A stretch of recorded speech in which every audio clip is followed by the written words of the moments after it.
ቁሳቁስ ከመሰብሰብ ዓላማን ፈልጎ ማግኘት።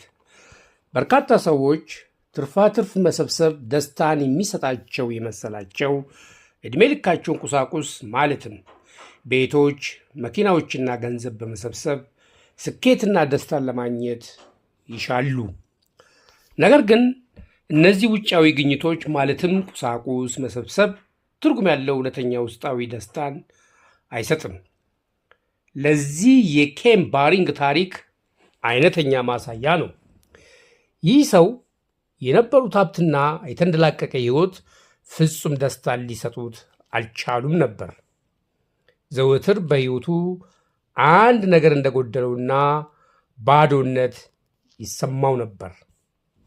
ነገር ግን በቦስኒያ ጦርነት አካላቸው ለጎደለባቸው ሰዎች ዊልቸር በማበርከት ሲጀምር ነበር በሕይወቱ ፍጹምና ጥልቅ ደስታ መሰማት የጀመረው። ከዚህ የምንማረው ሙሉነት የሚመጣው ከሚያስፈልገን በላይ ቁሳቁሶችን በማግበስበስ አለመሆኑን ነው።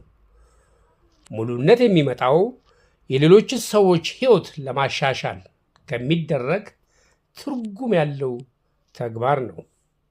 በነገራችን ላይ ኬን ባሪንግ ማነው ካላችሁ እንደ አውሮፓ አቆጣጠር ከ1928 እስከ 2019 በሕይወት የኖርና በሪል ስቴት ግንባታ ሥራ የታወቀ የሲትል ሲሃውክስ እግር ኳስ ቡድን ባለቤት የነበረና በበርካታ የበጎ አድራጎት ሥራው አንቱ የተባለ አሜሪካዊ ታዋቂ ቢሊዮነር ነበር።